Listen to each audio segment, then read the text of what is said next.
De acordo com a ata, a segunda examinadora é a professora Áurea Sueli Zavan, a quem eu passo a palavra agora e também agradeço.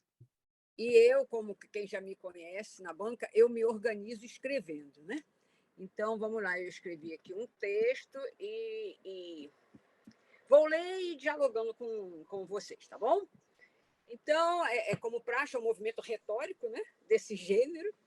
Em primeiro lugar, eu agradeço imensamente a professora Mônica, orientadora, a professora Matilde, co-orientadora, e a Isabel, doutoranda, pelo convite para apreciar e colaborar com a pesquisa, né, que está sendo apresentada.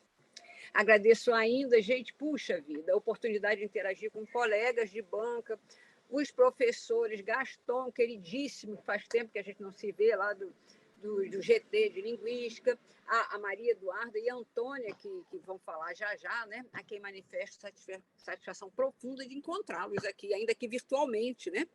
E como a Bel terminou a apresentação dela, Jesus, que em breve tempo a gente possa superar esse momento tenebroso, parece, né? Que vamos, saindo de um momento tenebroso e entrando em outro, e estar novamente em contato físico e próximo, que, como a Bel disse, a interação virtual é muito bom, mas a gente ainda se ressente bastante da interação face a face, né? Então, que a gente tem esse momento em breve, né?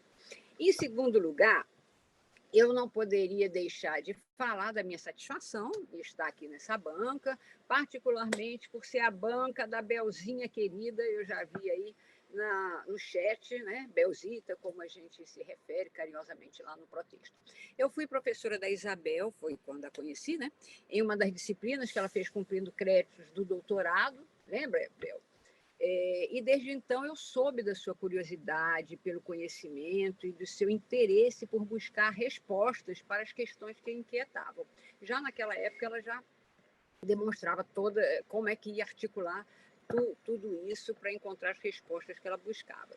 Então, foi assim, com muito prazer, que eu vi latente em cada parte da sua pesquisa, desse seu relato, essa busca pelo conhecimento, pela resposta, que, enfim, você chegou, né, às perguntas que levantou.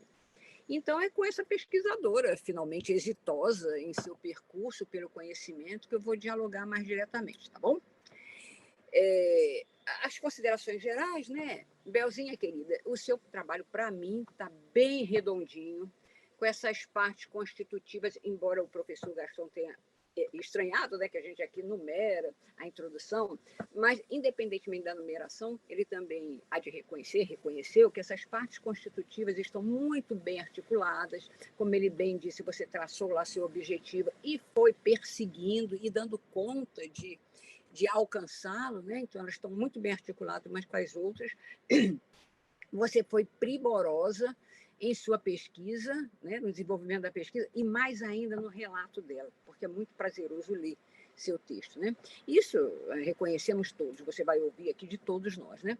Então, como eu posso colaborar? Para organizar essa minha fala, eu dividi em dois blocos.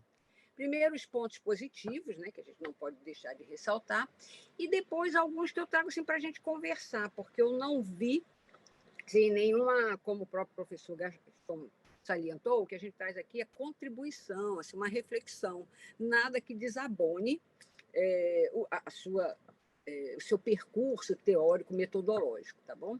E ressalto que, como o professor Gaston ressaltou, da originalidade, porque, de fato, a gente está diante de uma tese.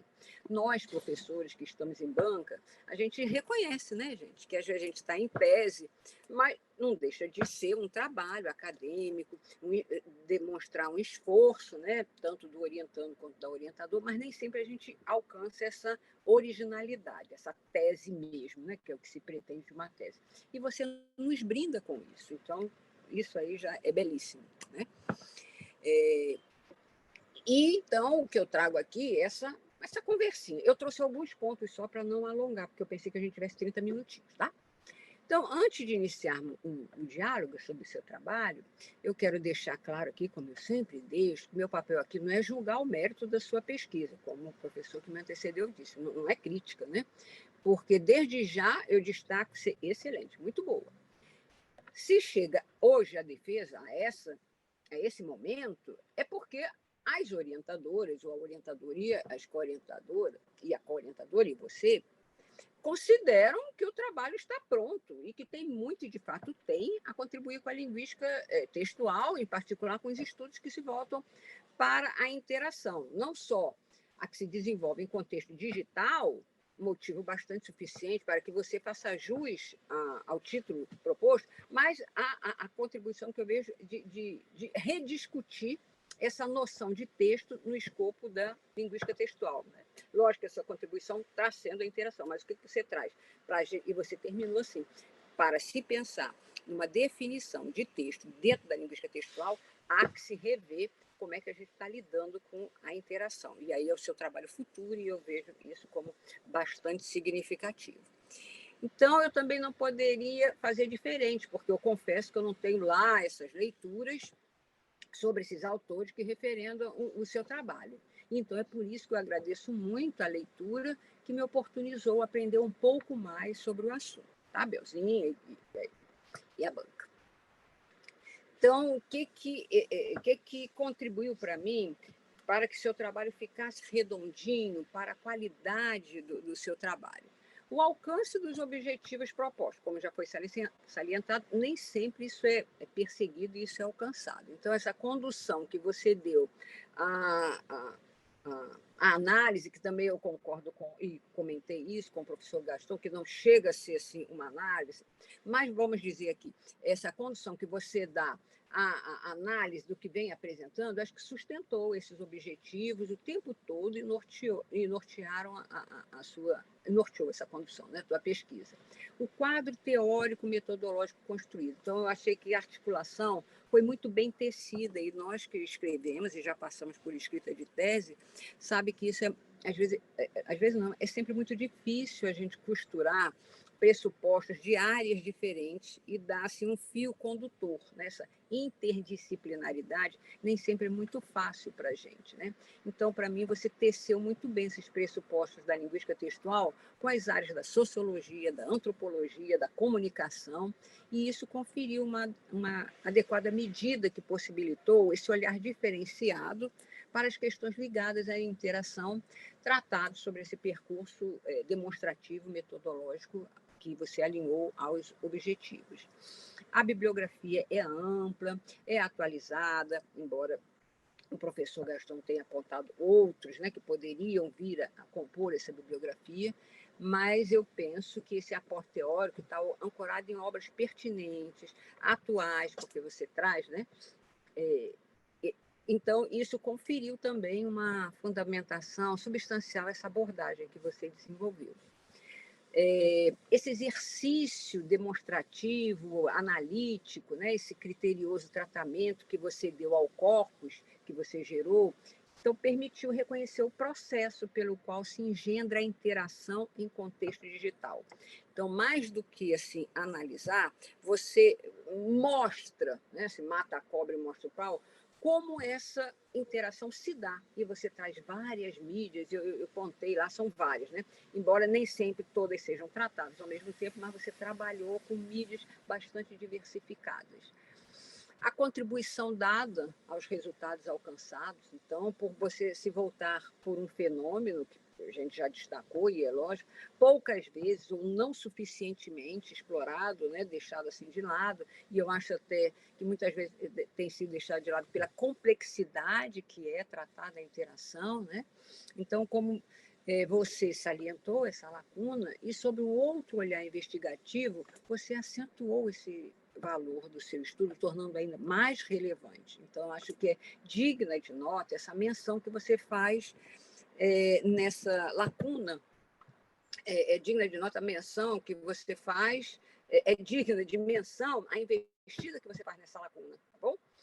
E os possíveis desdobramentos, e os possíveis estudos que podem advir desses posicionamentos assumidos. Né? Então, os questionamentos, reflexões apontadas durante a análise, você mesmo sugere lá nas considerações finais, com certeza ensejarão não só um olhar mais atencioso, notadamente contexto digital, mas vai te, como já foi dito aí, você tem muita coisa para trabalhar aí na frente, quase que fazer assim um braço dentro do protexto quem vai tratar das questões de interação digital daqui para frente nas pesquisas, né? E a qualidade do seu texto, embora eu também tenha ressaltado, um escorregão aqui ali na norma culta, né? Mas é um texto, puxa vida, que revela ser assim uma redação de um texto muito bem construído, bem articulado, tanto no gerenciamento das vozes quanto nas marcas de autoria, que isso é muito importante, né? Seu texto é fluido, é agradável, é de uma leitura prazerosa, né? Então eu concluí, falando nos gestos, né? Eu concluí a leitura do seu texto com um gesto assim de smile, né?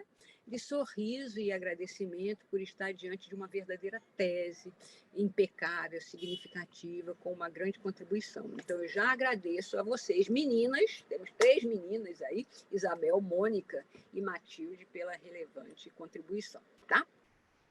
Passado esse movimento retórico, eu trago aqui, eu acho que eu trouxe para não me alongar, acho que foram 5, mas questõezinhas que eu levantei e outras que eu fiz em interlocução em caixinhas de diálogo, né? Ou no próprio texto, lá que eu vou mandar para você. Eram em caixinhas de diálogo, mas como eu disse, meu computador deu prego, eu tive que comprar um outro e ainda não instalei aqui tudo, mas eu vou mandar. Eu vou lá para a página, vou pular aqui, já lá para a página, estou botando aqui, acho que eu achei mais relevante, né? A página 64. São as dúvidas que a gente vai levantando durante a leitura, né, do texto. Então, você afirma que uma nova interação é estabelecida quando no WhatsApp. Uma nova interação é sempre estabelecida quando o integrante do grupo convida os participantes a conhecerem um perfil e aí se estabelece claramente um novo evento comunicativo. Aí, naquelas conversinhas, aí eu pergunto, quando um participante retoma um tópico anterior, mesmo depois de ter sido inserido um novo tópico, mesmo depois, digamos, de ter sido inaugurado um novo evento comunicativo, como é que fica o fechamento do anterior? Como é que fica esse limite do evento anterior? O que eu estou querendo dizer? A cada, digamos, a cada nova interação, quando se insere um tema, decorre uma série de interações, de comentários.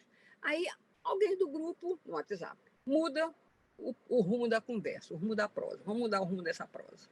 E aí, então, se estabelece um novo evento comunicativo e um novo tópico, uma nova interação, uma nova série de interações. Aí, como você estava tratando do limite, quer dizer, como se esse evento tivesse encerrado. E a gente pensa, assim, na linguística textual, como texto, um evento que tem início, meio e fim. Mas o que eu tenho me inquietado bastante é que esse limite no ambiente digital fica tão fluido, tão esgarçado, né? Aí como é que você vê essa questão do limite?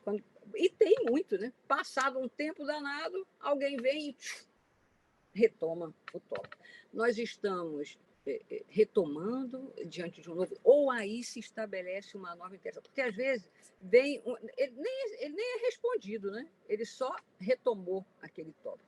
Como é que você vê isso? Aí eu já responde logo, Áurea, eu deixo para o final?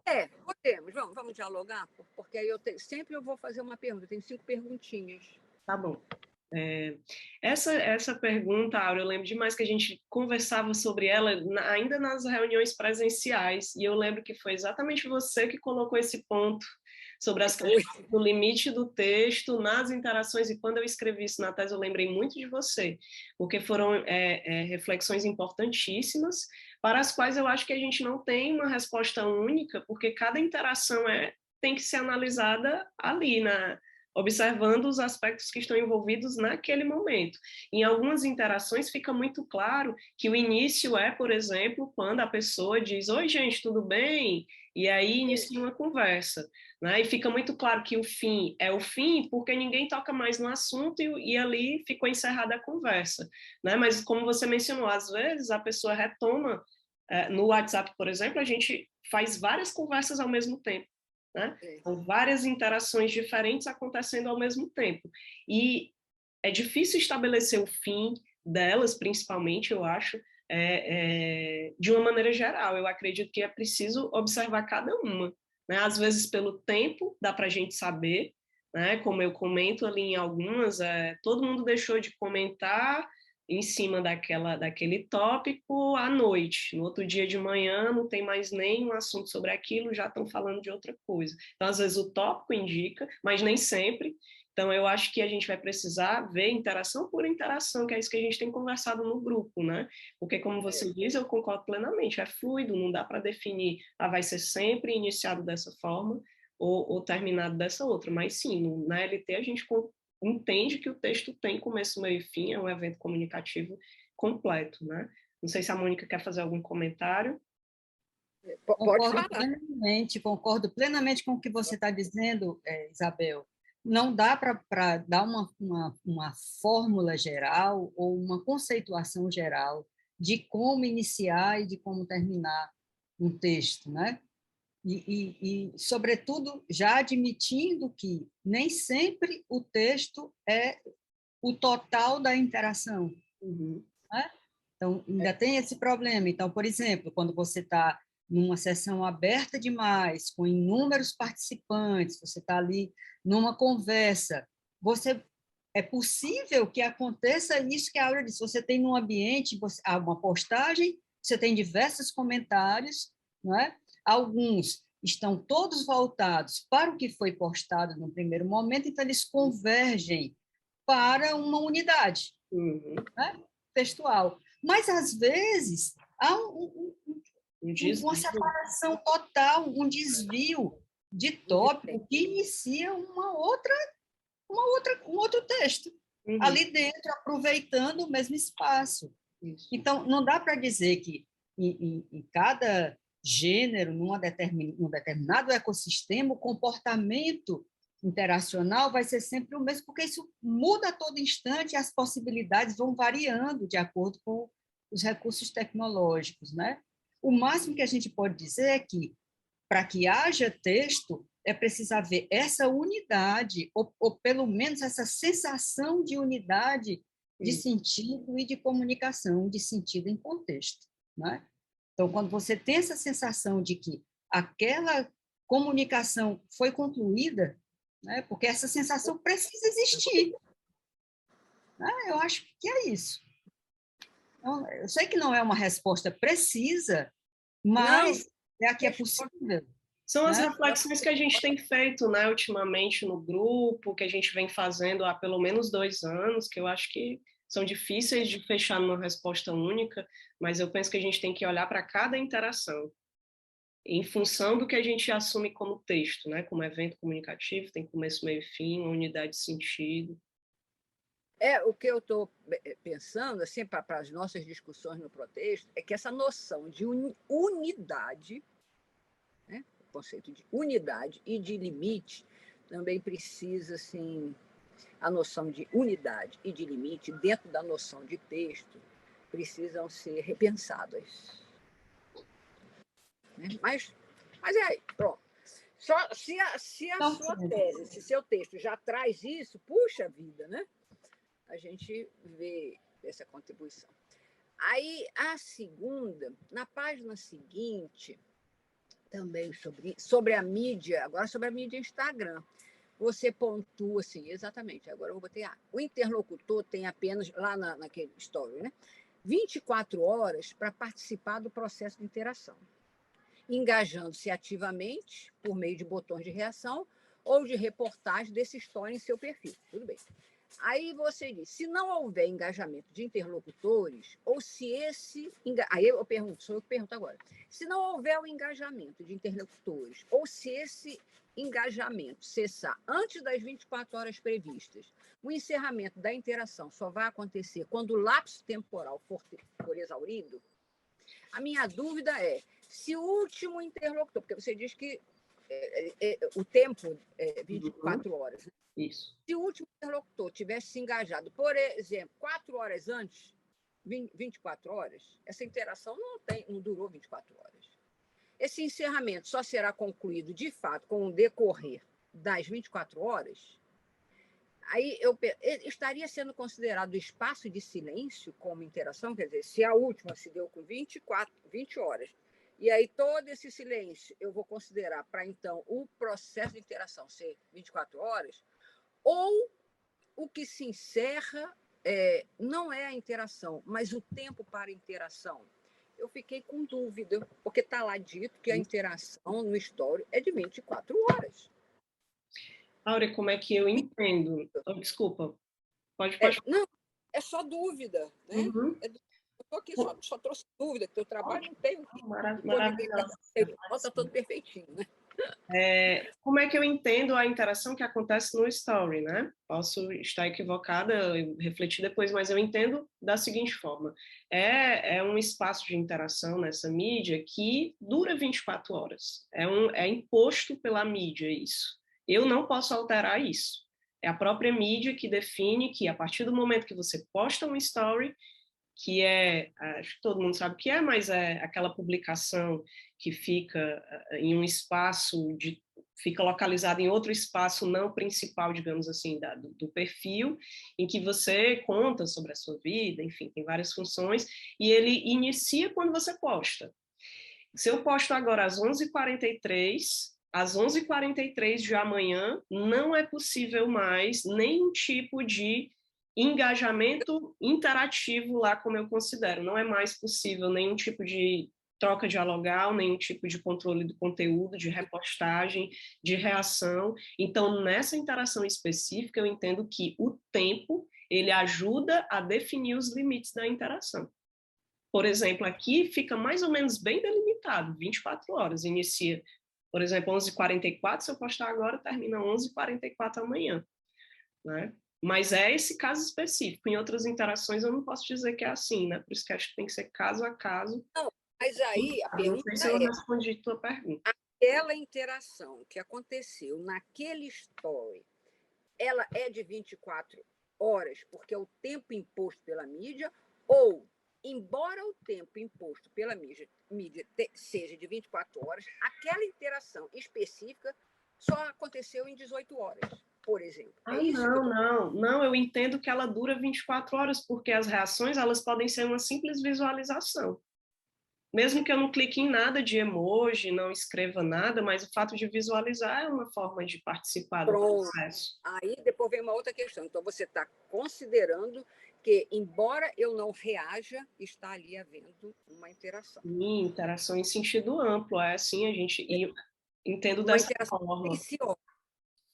Perfeitamente. A interação ela pode acontecer dessa forma silenciosa, como você diz, o Bakhtin falava. Quando a gente lê um livro, a gente está interagindo, mesmo que não tenha esse controle do conteúdo, essa possibilidade de edição, de compartilhamento numa leitura com um livro impresso, por exemplo, mas sim, considero, né? Agora, os níveis de interatividade vão ser diferentes. Eles podem durar só, por exemplo, 18 horas. Ninguém reagiu à minha postagem lá nos stories. Passaram-se 18 horas e ninguém visualizou mais, não viu, não curtiu, ok. Os níveis de interatividade foram baixos decorridas as 18 horas, né? Mas a interação, eu entendo que nessa mídia, nesse caso específico, ela tem relação com a imposição da mídia, que diz Isabel, 24 e horas. Áurea, há que se considerar o gênero nisso tudo. É fundamental que se considere o gênero. Qual é a prática do gênero nesse tipo de interação? Então, o gênero que é permitido pelo story, ou que vai chamar de story, não sei, só possibilita essa interação por 24 horas.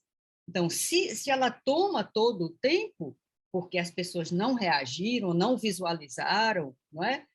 Isso aí vai variar, mas assim existe uma convenção social e uma rigidez tecnológica que assegura que tem que durar 24 horas.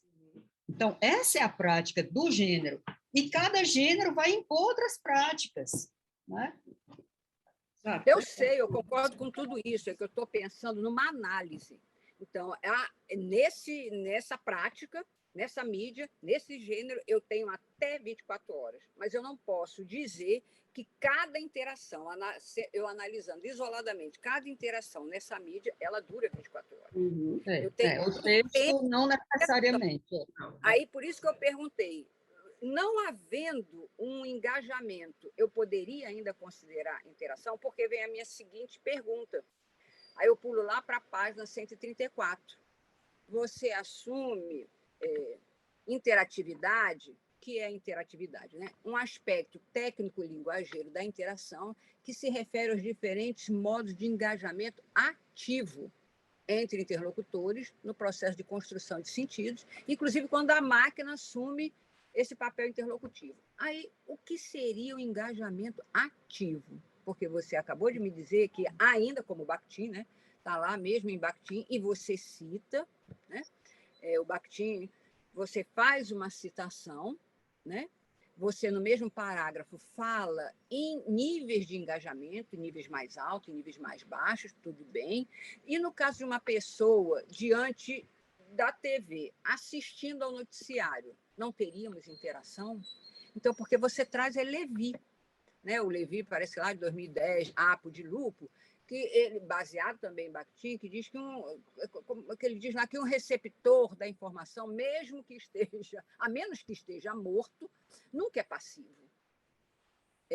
Mesmo sentado na frente de uma televisão, sem controle remoto, o destinatário decodifica, interpreta, participa, mobiliza seu sistema nervoso de muitas maneiras e sempre de forma diferente de seu vizinho. Então, aí eu pensei, considerando que nunca é passivo, o que está fazendo a palavra ativo do lado do engajamento?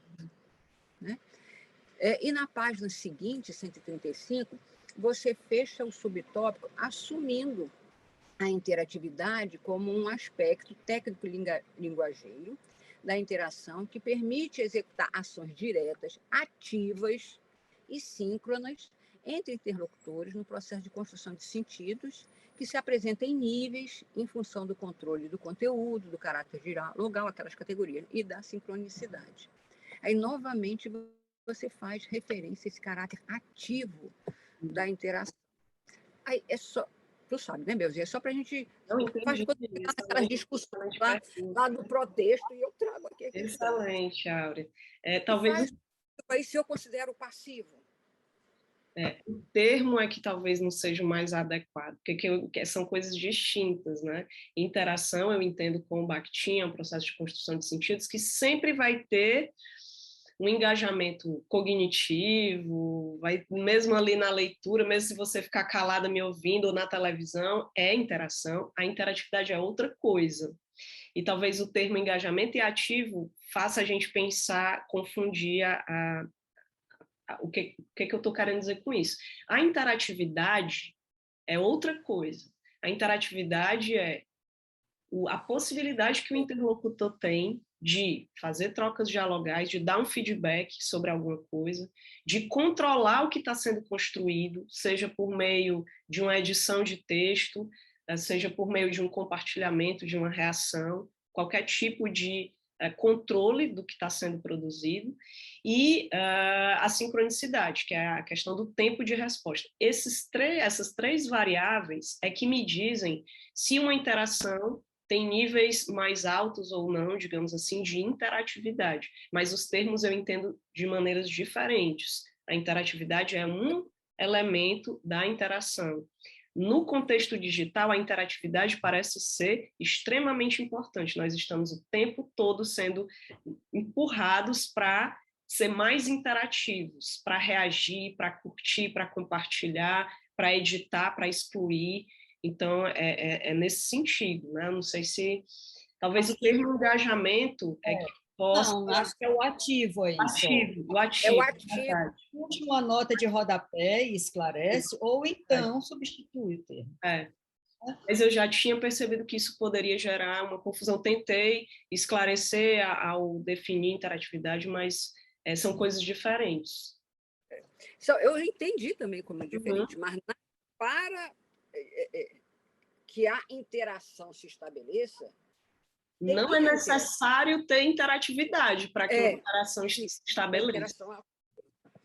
Aí é isso precisaria ficar claro. Talvez como a Mônica disse, com uma notinha, né? Aí, Belzinha, uma outra coisa que a gente diz, eu fiquei pensando se a gente não podia pensar também em outro aspecto. Por que eu interajo Como é que eu botei aqui?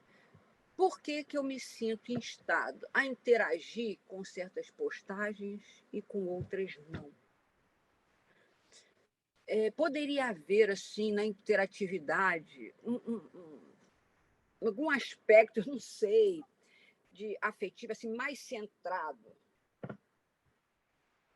Porque dá a impressão, assim, que como está tudo aí, eu interajo e pronto. Mas o fato de eu não interagir, ou não ter minha, digamos assim, a minha interatividade ser num nível baixo, ou então nula, por que isso acontece?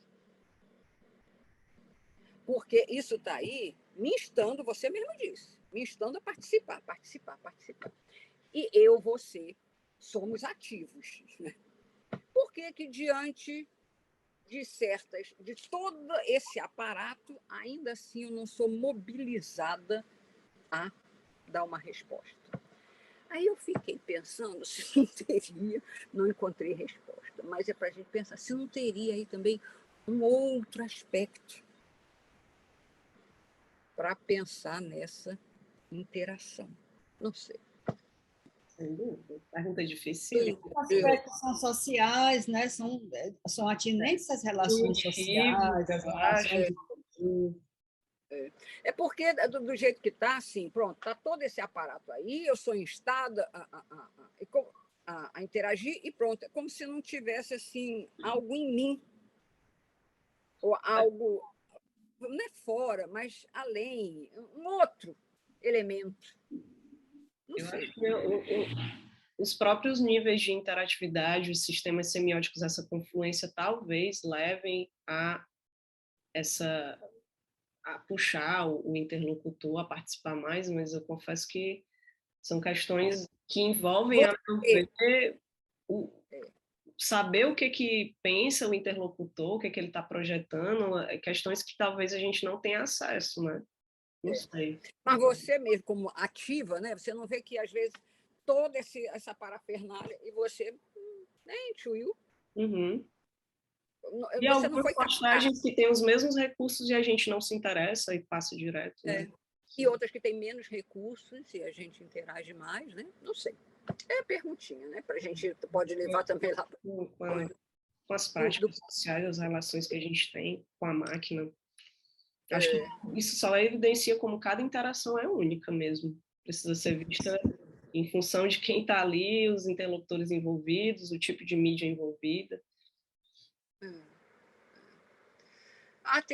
A última perguntinha, que está no meu tempo, tem a ver um pouco com o que o professor Gastão falou sobre a análise. Por que não houve tratamento de todas as mídias, ou de mais mídias, nos aspectos, categorias analisadas? Aí aqui eu boto, você tratou do Facebook, Instagram, Twitter, WhatsApp, site de notícias, mídias televisivas, site de compras, o QR Code, né? Arquivos em formato PDF, Netflix, StreamYard, YouTube, tem tantas outras. Mas aí eu acho que você já disse, né? Se você se propôs, né, a uma análise empírica, como você anunciou, é porque você criou essa expectativa no leitor, né? Então, não deveria abordar outras mídias e tratar efetivamente desses sentidos construídos a partir dessas categorias demonstradas, né?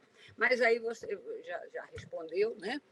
E aí eu dei um exemplo, que no sistema semiótico escrito, lá na página 154 e seguinte, você recorre ao Instagram e cita as hashtags. Aí eu pergunto, nessa mídia, somente no Instagram, somente as hashtags seria um exemplo de sistema semiótico escrito? Né? Então, é porque eu criei a expectativa da análise. Né? Mas aí você já respondeu ao professor, talvez a própria... Talvez é importante o que você está dizendo, né? Porque tenho que fazer essa observação de que eu estou projetando possibilidades. De fato, me concentro mais em umas mídias do que outras, porque, na verdade, eu quero mostrar perspectivas e não necessariamente analisar cada uma. Talvez isso sejam trabalhos futuros mesmo, né? Pronto. Obrigada, e aí, só aspectos relacionados à convenção do gênero, tá? Embora a gente tenha colocado, você tenha falado dos objetivos, eu não os vi claramente enunciados, tá? Você citou o objetivo central e fala em ações de pesquisa, mas de uma forma, na página 63, você fala nossas hipóteses iniciais, e eu voltei várias vezes, falei, em que parte do trabalho ela enuncia as hipóteses enunciadas? Coisinha besteira, né? Você faz referência a algumas obras que são organizadas, são vários capítulos. Aí eu fiquei sem saber a que capítulo exatamente você estaria se referindo, por exemplo, a Ribeiro e Garcês, né? E tem probleminhas aí lá que já foram ditos, né? Nada que uma revisão mais atenta e uma boa consulta às normas da ABNT ou a atual guia de normalização da UFC não resolva, tá? E para encerrar, feitas essas observações, esse diálogo, né, que é sempre bom, né, que podem contribuir não só com a versão final, acho que nem precisa, né, mas para o enriquecimento dos seus estudos. Parabenizo você, sua orientadora, pelo êxito alcançado com a pesquisa empreendida.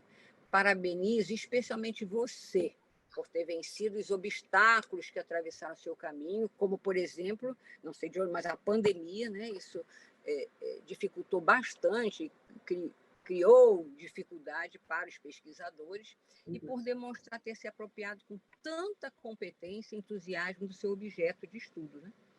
Você se revela uma excelente pesquisadora, não poderia ser diferente. Seu trabalho, Isabel, está muito bom, com certeza dará grandes contribuições a todos que se dedicam aos estudos sobre interação, particularmente aos que se debruçam sobre interação, se debruçarem, né, daqui para frente, sobre interação em contexto digital e, sobretudo, aos que se propuserem a lançar um olhar investigativo para o mesmo fenômeno, que, a partir do seu trabalho tomado como referência, deverá olhar para aspectos de natureza técnico-linguageira, né?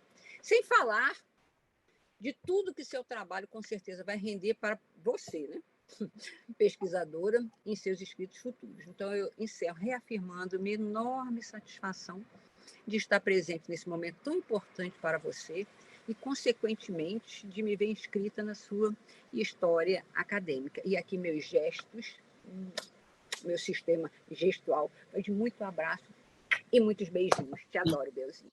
Obrigada, Áurea. Muito obrigada por ter Obrigada.